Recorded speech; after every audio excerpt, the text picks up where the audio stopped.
progressive New York City mayoral candidate Zohran Mamdani is now ahead in the polls, surpassing establishment candidate and disgraced former governor Andrew Cuomo for the first time. With just 2 weeks to go until the Democratic primary, polls indicate Mamdani is beating Cuomo at 35 to 31%, which is narrowly within the 4% margin of error. And given that the Democratic pick is overwhelmingly likely to become the next city mayor, things are looking good for Mamdani.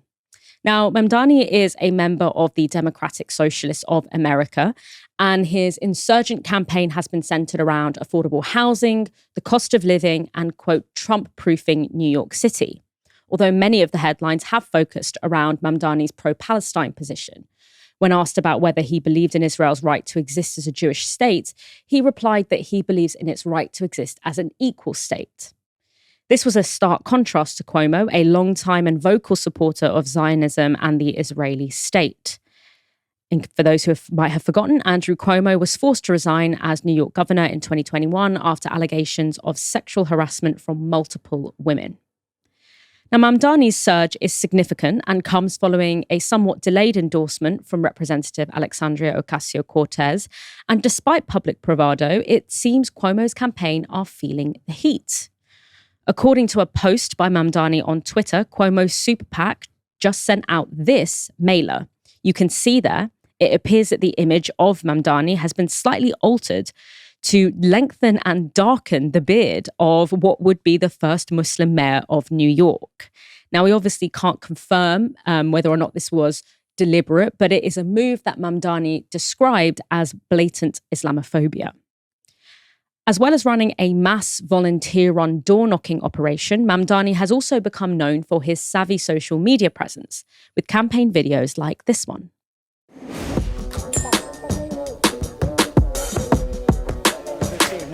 New York Mayor Eric Adams has been indicted by a federal grand jury. Every politician says New York is the greatest city on the globe.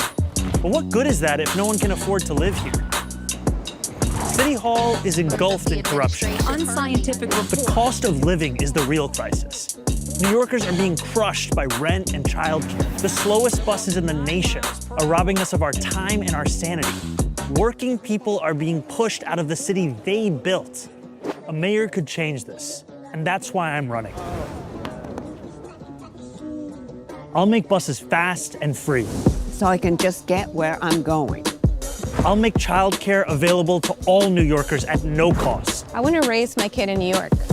And I'll freeze the rent for every single rent-stabilized tenant. These Eric Adams rent hikes are killing us. Life in this city doesn't need to be this hard.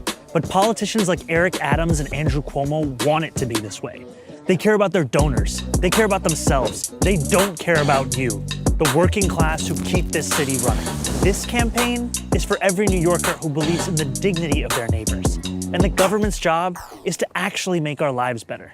We can afford to bring down the rent, have world-class public transit, and make it easier to raise a family. We can do all of that and so much more, because this is New York. We can afford to dream.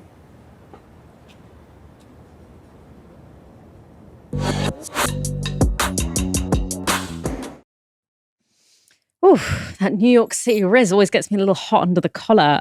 One interesting thing I found out in my research, actually, is that his middle name is Kwame after Kwame Nkrumah. Pretty cool parents. What's also really interesting about this race is that the data indicates that much of the divide between Cuomo and Mamdani is falling along generational lines, with voters over 50 cleaving towards Cuomo and voters under 50 cleaving towards Mamdani. Cuomo also has more support amongst Black voters, with Mamdani leading amongst white voters, Asian voters, and those with a college degree. If elected, Mamdani would be the youngest New York mayor in a century. To discuss the latest polling, I spoke earlier to Aaron Eisenberg, political director of the United Auto Workers Union. I began by asking him why the UAW decided to endorse Mamdani for their candidate for mayor. The UAW Region 9A, we actually started a Democratic endorsement process back in September, October of last year.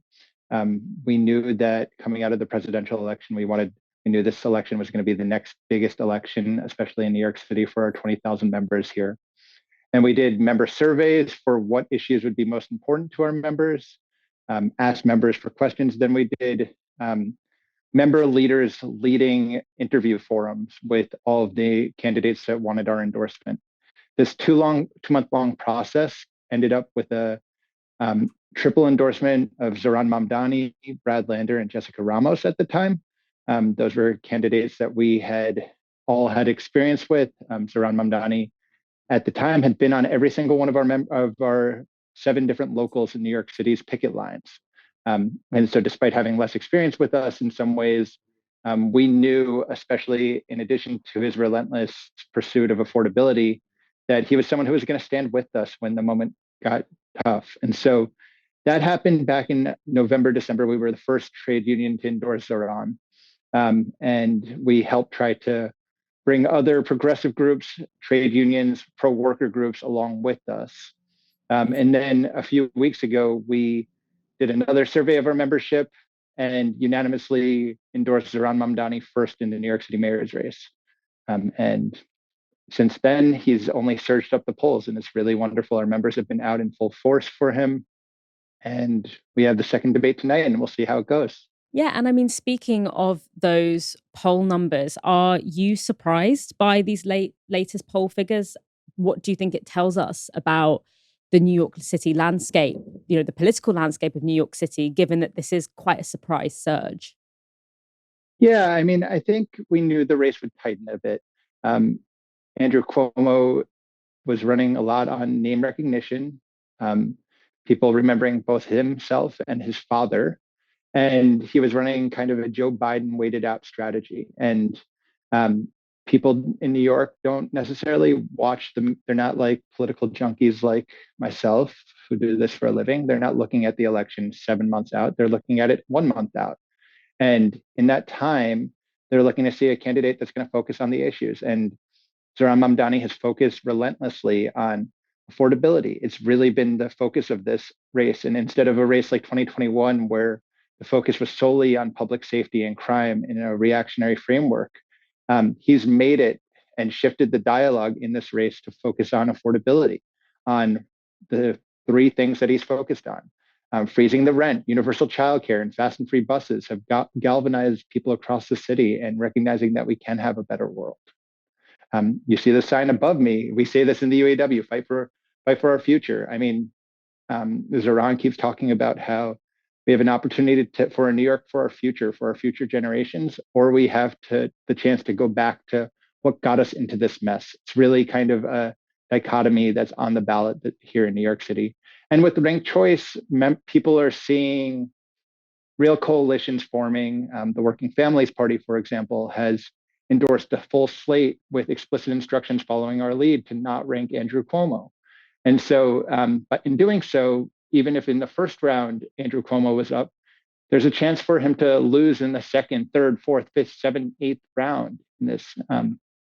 Last time, for example, it was only 7,000 votes that separated Eric Adams from the second place person, despite starting out at 30% to 19%. There's a real chance with ranked choice for creating these coalitions of the willing that will focus on the real issues and bring us forward. And Zohran Mamdani is at the forefront of that. And I mean, I don't know how much insight you have into the campaign, but if you could guess, what do you think it is about the campaign? What are the strategies that have enabled Mamdani to build those coalitions and make up this ground in a context where there is such an imbalance of name recognition, which we know typically is what wins elections, particularly at the local level?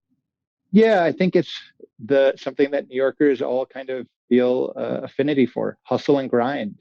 Zohran is at 7 events by noon and another 6 in the next 4 hours. He's everywhere across the city, and his team is putting out video after video, showing him every single place, highlighting his policies, making them affordable, digestible, and making them something that people want to believe in, seeing people as part of a movement. We've had hundreds of UAW members turn out for Zohran canvas shifts and flyerings and things of that nature, phone banks. But across the city, there have been 25,000 to 30,000 volunteers for Zohran's campaign.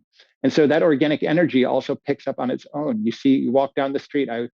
We were shooting a UAW for Zohran video yesterday, an advertisement. And so I was wearing a UAW for Zohran shirt walking down the street, and I got tons of compliments. I got tons of people pointing it out saying, "Oh, I've just seen that guy." And so name recognition goes a long way. However, there's major unfavorable name recognition. In unions, we stand up to harassers. Andrew Cuomo has been credibly accused of harassment many times over. We stand up against bosses that are bad. And so it's kind of something where Zohran is fighting for a better future. He's on picket lines. He's standing with workers. He's fighting for fast and free buses. He's highlighting the struggle that New Yorkers are facing on a daily basis. And so that's galvanized the electorate to kind of support him in this. A lot of the headlines that have been generated in this mayoral race have been about the vast differences between Cuomo and Mamdani when it comes to Israel. What part of Mamdani's platform do you think has actually really resonated the most with New Yorkers? Do you think Palestine has been part of that, or do you think it's something else? I wouldn't say it's nothing, but I really think it is the relentless focus on affordability, front and center, over and over again. Message discipline is something that we've seen on the national stage in Bernie Sanders here in the US, where if you repeat the same message over and over and over again, and people kind of start to know it and get excited about it, it's something that people start wanting to buy into. And having a vision of a better future is really something that Zohran has enabled people to dream in New York City of. It was, I think, in his first stump speech, he talked about dreaming of a better New York and one where we don't need to struggle. And I think that's really picked up people. And so that focus on affordability, bringing it back to the key things that he's able to do as mayor, freezing the rents, fighting for universal childcare, which Bill de Blasio, our former mayor, was able to achieve 3K when childcare in New York City, I have two children under 3. I can tell you exactly what it costs. It's $25,000 a year on average for each child. How are working class people supposed to stay in New York City if rents continue to skyrocket and childcare is unaffordable? And so he brings it back to the workers that made the city great. It's something that everyone has a place in this city. Even an immigrant from Kampala, Uganda, who came at 7 years old, has a chance to be mayor of this city, just like him. This is a local race, but it has gained a lot of national attention. What impact do you think Mamdani potentially winning this race could have on the national political stage in the US? I mean, yes, it's a local race, but just for context, New York City's budget is larger than all but about 8 to 10 state budgets across the country. New York City's population is larger than about 30 states. New York City is by far the largest city in New York or in the US. Brooklyn alone would be I believe, fourth largest city in the country, and it's just one of our 5 boroughs here in New York. And so the scale is just outsized and impact is outsized. We're also the media capital of the country. We're the capital of the country. There's a lot of focus here on New York City. And as a result, the way the party goes forward, in addition to this being one of the first major elections post Donald Trump's second election here, and Kamala Harris and the search for what is the future of the Democratic Party, the relentless focus on like populist economics and focusing on specifically affordability and making the city and the country a place that working people can live is something that is undeniable, has caught on here, and I believe has real impact already has impacts for how races are to be thought about around the country. And the digital native nature of Zohran's campaign and his ability to churn out video after video highlighting issues and not hiding from the press, but actually embracing the press and embracing these long form interviews and being able to speak in such elegance about these topics has really brought along even people that, as Eric Adams would say, would be haters at his table of success to his table of success. You know, it's people, haters who were his waiter are now people who are cheering him on. And it's something that Zohran has a unique ability to do and galvanize people on.